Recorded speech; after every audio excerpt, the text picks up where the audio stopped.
I didn't come home early because I suspected anything. I came home because something inside me told me to. What I found waiting behind that door, I'll never forget.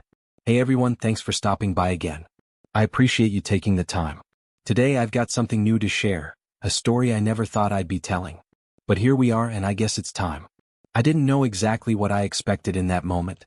Maybe I was hoping for some kind of apology or at least a decent explanation, something to show she understood the weight of what she'd done. Even a flimsy attempt to make it seem less awful than it was. But instead, when she finally looked me in the eye and said, "You'll forgive me eventually," it hit me like a punch to the chest. She didn't care. Not really. Not about owning up, not about easing the hurt. Just nothing. I had come home earlier than usual that day. Not because I suspected anything. There were no obvious red flags, no warning signs I could point to. It was just a feeling. A quiet, persistent urge telling me I needed to be home. Restlessness in my chest that wouldn't let up. Something deep down was pulling me back and I couldn't shake it. As soon as I walked through the door, I felt it. Something wasn't right. The living room lights were on, but dim, the way Jessica liked them when she was trying to relax after a long day.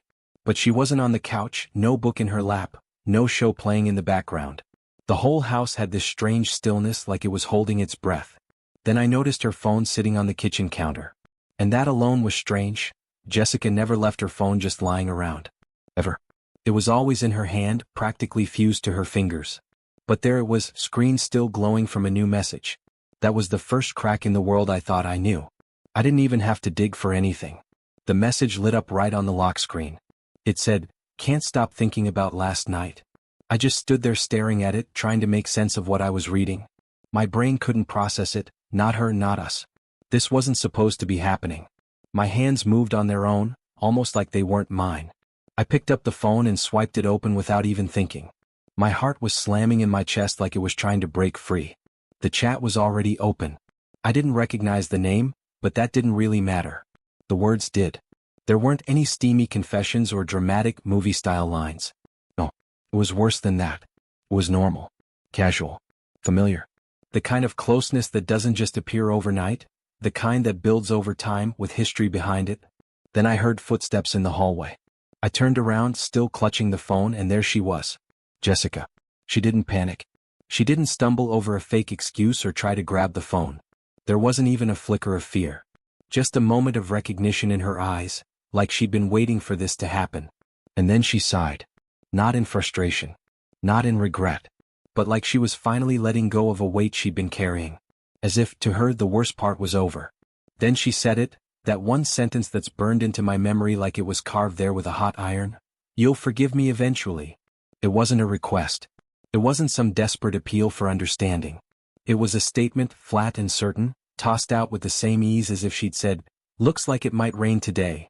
Just matter of fact, like she already knew the outcome. Like she was so sure of me, of how I'd react, that she didn't even need to consider another possibility. I let out a laugh, not because anything about it was funny, but because my body didn't know how else to process what I was feeling. That sound, that hollow, broken chuckle, just escaped on its own. I think it was the only thing keeping me upright in that moment. Jessica didn't flinch. She didn't step forward, didn't apologize. Just crossed her arms over her chest and stood there, still as a statue, waiting. Like she expected me to break down, to shout, to demand answers, to fall to pieces right there in the kitchen. But I didn't. I couldn't. Instead, I just looked at her. Really looked at her. And for the first time in all our years together, I saw someone I didn't recognize. The woman I thought I married, the one I loved. She wouldn't have done this. She wouldn't have looked me in the eye with that cold, detached stare, like she was telling me we were out of bread. But maybe that woman never really existed. Maybe I'd been holding on to an image of her that lived only in my mind. A version I created out of love and hope, not reality. The silence between us stretched out, heavy and choking. Every second felt like a weight pressing down on my chest. I wanted to ask her why, but the question felt pointless. The answer was already there, glowing on her phone screen. It wasn't some wild affair, not some moment of weakness or drunken mistake. It was worse. It was indifference. That kind of quiet, creeping detachment that grows like mold in the corners of something you thought was still whole. It had been happening in the background, in all the missed calls, the nights she worked late, the solo business trips. And I never saw it. Or maybe I did, and just didn't want to admit it. I finally broke the silence. My voice didn't shake, didn't crack. It came out steady, even calm. "No, I won't." That hit her. I saw it, just a flicker in her eyes. Surprise maybe. Or doubt. Like she hadn't even considered the idea that I wouldn't just take it, wouldn't just eventually come around. That brief moment where she didn't look so sure of herself anymore. I placed her phone back down on the kitchen counter, gently. Then I walked past her, down the hallway into the bedroom. I didn't slam the door. I didn't say another word. I just needed space, even if it was only a few feet between us. She didn't follow. Didn't ask where I was going. Didn't say anything at all.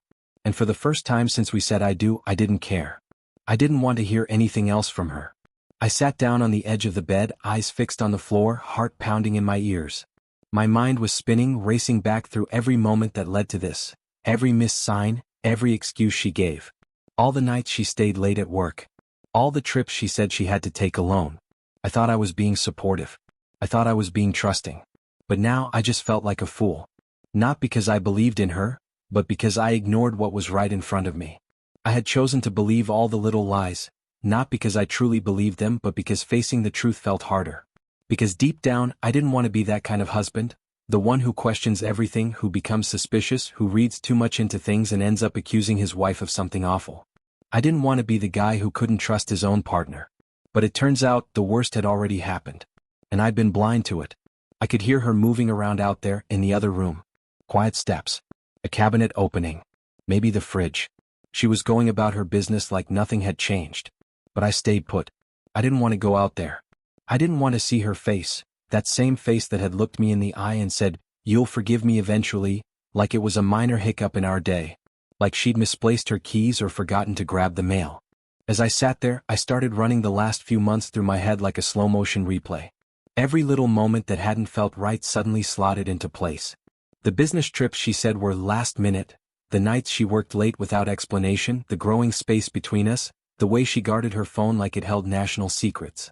Even the stupid arguments that came out of nowhere, over nothing. Back then, I blamed it on stress. Life gets hectic, right?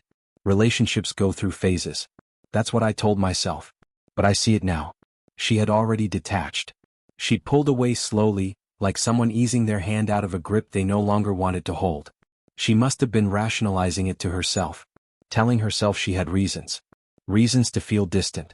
Reasons to look elsewhere. Maybe even reasons to feel entitled to what she did. I wasn't angry yet. That came later. Right then, all I felt was this crushing fatigue, like something had settled deep into my bones and taken all my strength with it. A heaviness I couldn't shake. It made it hard to breathe, let alone get up from that bed. And the thing that stung the most? She hadn't even tried to cover her tracks. She hadn't been cautious. She hadn't been discreet. Because she didn't think she had to be. She assumed I wouldn't leave. That I'd be hurt, sure, devastated maybe. But that I'd eventually calm down. That I'd come around. That I'd do what so many others do. Forgive, forget, and move on, all in the name of keeping things intact. But that's where she miscalculated. I wasn't going to be just another sad story, another guy who stayed because walking away was too hard. I wasn't going to be the man who swallowed his pride just to keep the illusion alive. So I stood up. And for the first time in that entire nightmare, the decision was clear. This marriage was done. Maybe she didn't realize it yet, but I did. And that was all that mattered. I don't remember exactly how long I stood there in that room, staring at the walls like they held the answers. Time blurred. But I do remember what I saw when I finally walked back out. Jessica was sitting at the dining table, phone in hand, casually scrolling through it like she was checking tomorrow's weather forecast. No tears. No apology. No effort to explain or even fake concern. Just business as usual. Like she hadn't just burned our entire life to the ground. What hit me the hardest wasn't the cheating itself, it was the fact that she wasn't even worried. Jessica didn't act like she had anything to lose. That kind of apathy? That's what crushed me. I grabbed my keys without saying a word, walked out the front door and slid into the car. I just needed to breathe. I needed space, some distance even if it was temporary. Anywhere but there. But the truth is, you can't drive far enough to get away from something like this. You can't outrun betrayal. It clings to you. It seeps into your thoughts, your skin, your bones. It wedges itself between your ribs, making every breath feel a little harder than the last. I drove with no destination in mind. Just let the wheels take me wherever they wanted. I ended up parked in some empty lot, could have been a grocery store, a gym I didn't even check. I just sat there, hands still on the wheel, staring at the dashboard like it might give me some kind of answer. I could have stayed out all night. A part of me wanted to. But eventually I went back. When I got home, she was already asleep. As if nothing had happened. As if it was just another ordinary evening. And I stood there for a while, looking at her, trying to understand how someone could just switch off like that.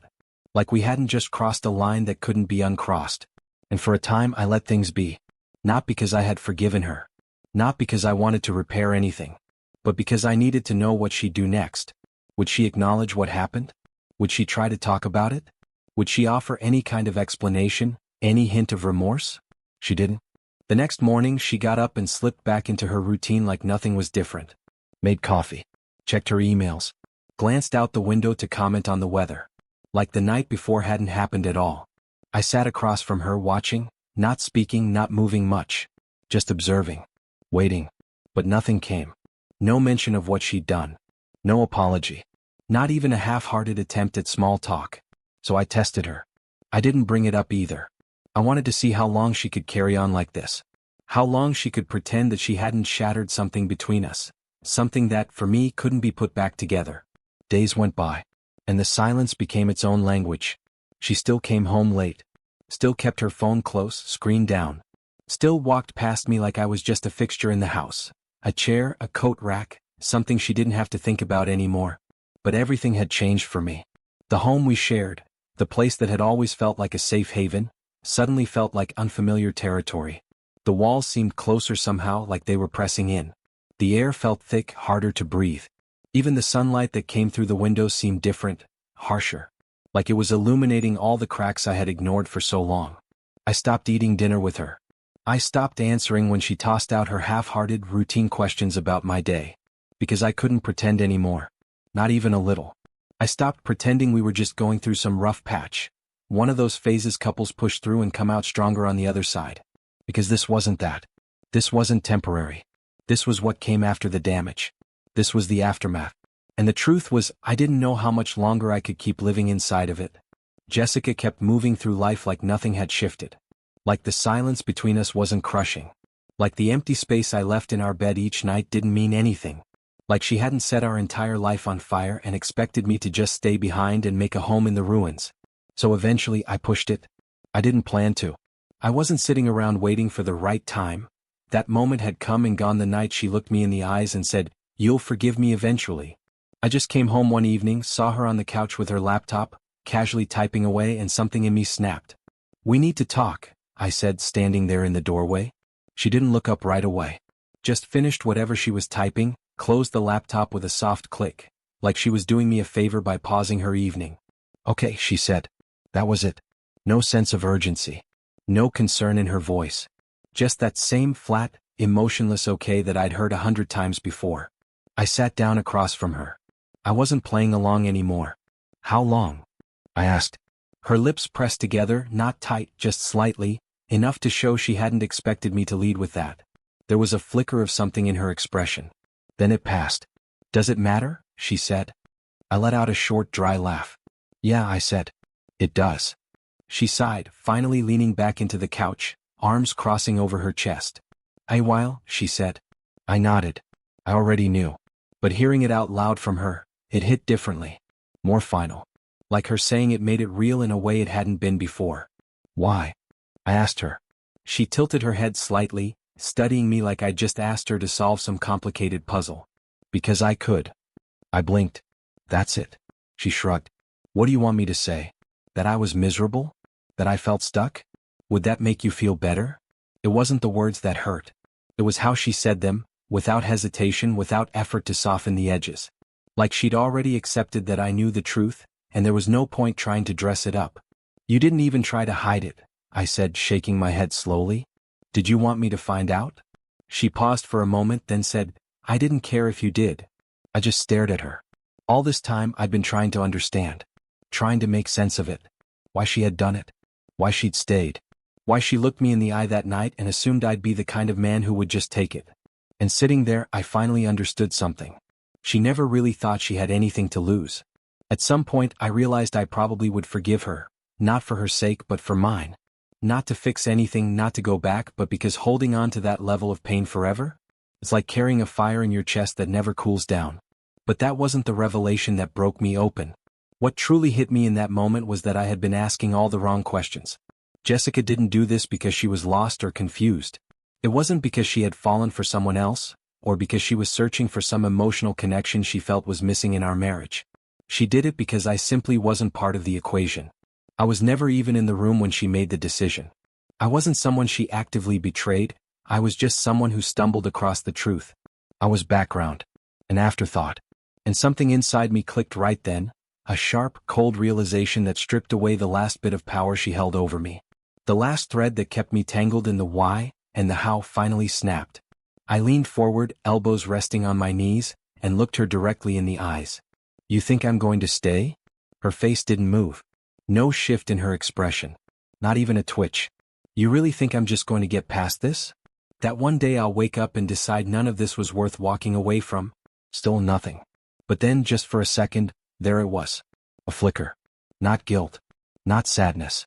Just surprise. As if, for the first time, it occurred to her that maybe she hadn't figured me out as well as she thought. That maybe she'd misjudged me. But it vanished just as quickly as it came.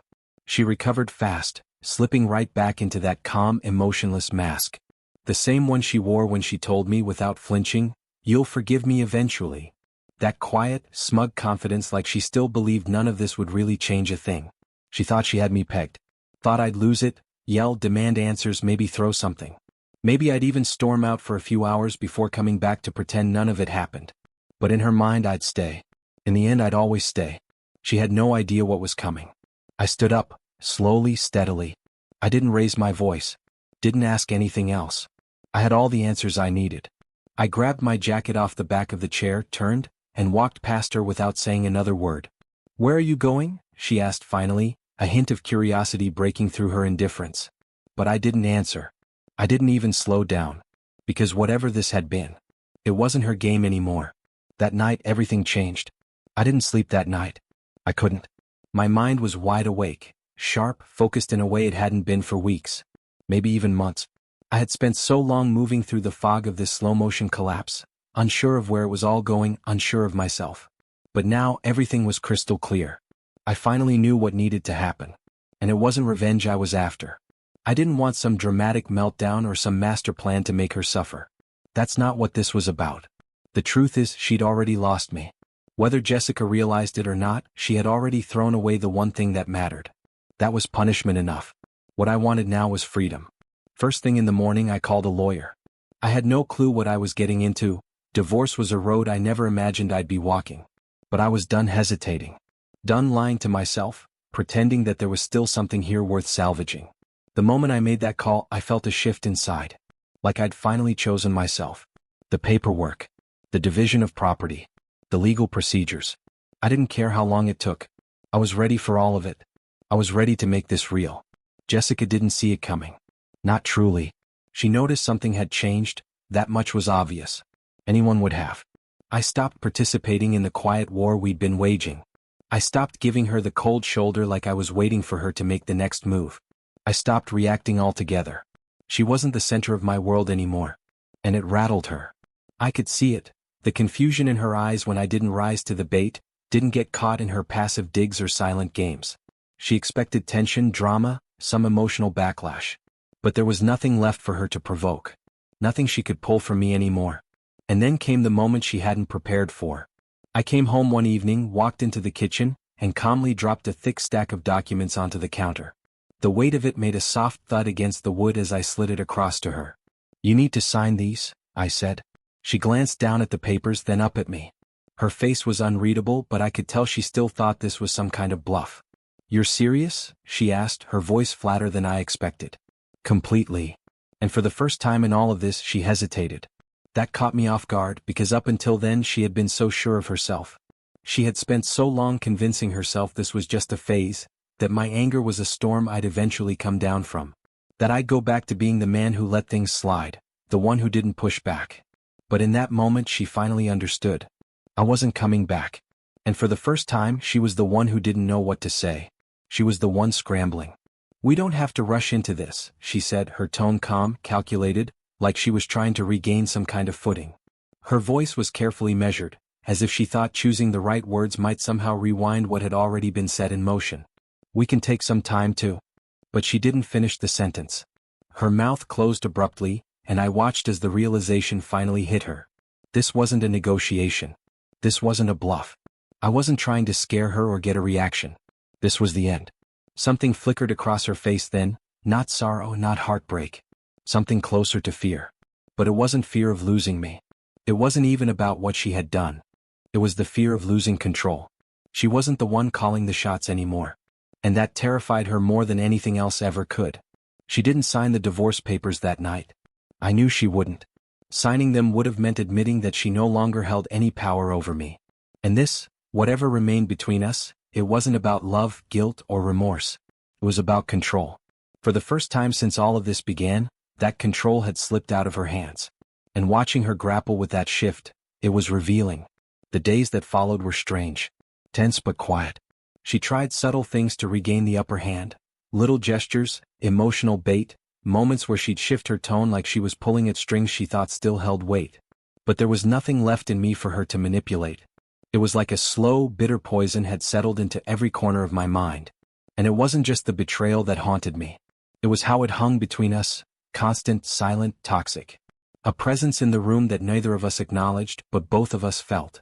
Sometimes I'd get in the car and just drive. Nowhere in particular. Just roads and silence. I'd end up parked in some random lot, engine off, staring blankly at the dashboard, waiting for clarity maybe or peace. But none of it came. I could have kept driving. Could have disappeared for a while. But I always came back. And every time I returned I'd find her asleep, tucked into bed like nothing had changed. Like we were still okay. Like she hadn't torn our life apart. For a while I let it keep going like that. Not because I forgave her. Not because there was any part of me that wanted to make things work. But because I needed to see. Would she break the silence? Would she say something, anything, to show that this mattered to her? Would she even pretend? She didn't. The next morning was just like all the others. She made her coffee, scanned her emails, glanced at the weather forecast on her phone. Routine. Comfortable. I sat across from her again, watching, waiting. Just to see. But there was nothing. No acknowledgement. No guilt. No attempt at conversation. So I stayed quiet too. I wanted to see how long she could pretend, how long she could carry on like the night I handed her those papers hadn't changed everything. Days passed. The silence stretched on, thick and relentless. She still came home late. Still clung to her phone like it was her lifeline. Still moved around me like I was just another piece of furniture. Something she didn't have to think about anymore. But I wasn't the same man she had grown used to ignoring. I had become background noise in her life. Something that was just there, fading into the backdrop while she went on living untouched, unchanged. But for me, everything had shifted. The home we built together, the place that once gave me comfort, that once felt like mine, now felt cold and unfamiliar. Like I was walking through someone else's house. The walls felt like they were closing in tighter with every day that passed. The air itself seemed heavier, harder to breathe. Even the sunlight that used to spill warmly through the windows now looked harsh, like it was casting light on everything I had tried so hard not to see. I stopped pretending. Stopped sitting at the table across from her like nothing had changed. I stopped answering her casual questions, the ones that used to mean something but now just felt like static. I didn't give her updates about my day, didn't ask about hers. Because I finally accepted this wasn't some rough patch we were working through. This wasn't temporary. This was the aftermath. And I was beginning to wonder how much longer I could keep living inside it. She didn't seem to notice. Or maybe she did and just didn't care. Jessica kept up her routine like clockwork. Same smiles. Same small talk. Same cool detachment. It was like my absence, emotional, physical, didn't even register. Like everything she had burned down was just smoke in her eyes, something she expected the wind to take care of. So I pushed it. Not because I had a strategy. Not because I was waiting for some perfectly timed confrontation. That moment had already come and gone. The second she looked me in the eye and told me with that quiet arrogance, "You'll forgive me eventually." One evening, I walked into the living room and saw her sitting on the couch, laptop on her lap, fingers moving across the keys. No urgency. No tension. "We need to talk," I said. She didn't look up right away.